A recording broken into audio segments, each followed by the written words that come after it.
Public housing in Australia is provided by departments of state governments. Australian public housing operates within the framework of the Commonwealth-State Housing Agreement, by which funding for public housing is provided by both federal and state governments. According to the 2006 census, Australia's public housing stock consisted of some 304,000 dwellings out of a total housing stock of more than 7.1 million dwellings. Overview. The state government departments which are responsible for providing public housing have been known by a variety of names due to the history in each state, such as the Office of Housing, the Department of Housing and Housing SAR. Their official name tends to change with the way each state government prioritizes public housing within its departmental structure. For example, for a time in the 1980s, Victoria's public housing had its own department. Since the early 1990s,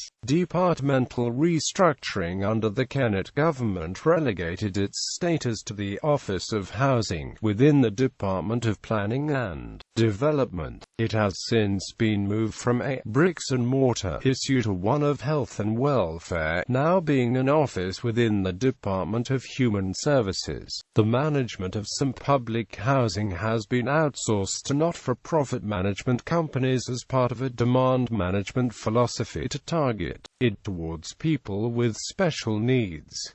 Dwelling types. Australian public housing has traditionally been of two main types: inner-city medium to high-rise apartments, and low-density townhouses, or fully detached houses on master-planned estates located on what were at the time of construction the suburban fringes of cities and towns. The inner-city public housing is mostly found in Melbourne and Sydney on estates generally comprising 3 to 5-story walk-up flats and 11 to 22-story high-rise towers. Since the late 1990s, the Victorian government has embarked on a process of redeveloping its inner-city estates with a mix of public and private housing. Low-density suburban estates can be found in nearly every city and town in Australia. Some of the low-density housing has been sold off over the years to long-term tenants, and some has begun to circulate on the private property market at high prices in gentrified suburbs such as Port Melbourne. History. Most public housing in Australia was built between 1945, when the first Commonwealth-State Housing Agreement was signed, and 1980, with governments in recent decades less willing to build and provide for new mass public housing estates. The majority of Australia's public housing programs were originally initiated to house returned soldiers and their new families after World War II,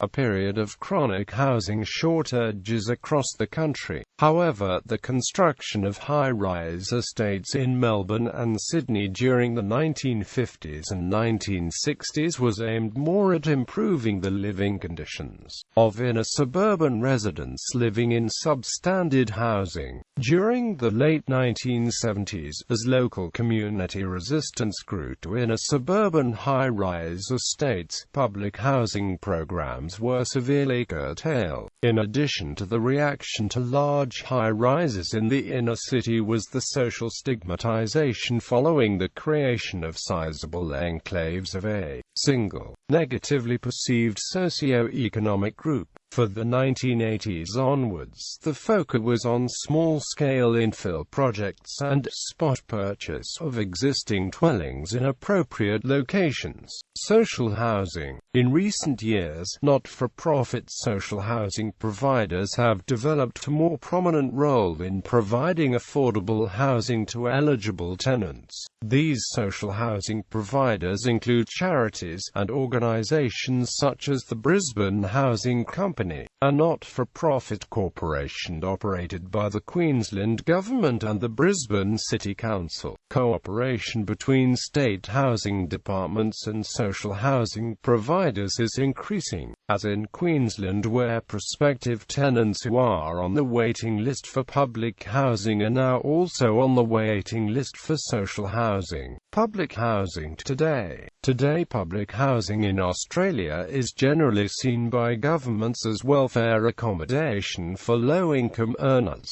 social security recipients and people with support needs such as the elderly and people with disabilities. Suburbs with public housing. Some suburbs of Australian cities with a high concentration of public housing, with at least 15% of all occupied dwellings recorded as being rented from a state or territory housing authority at the 2006 census, include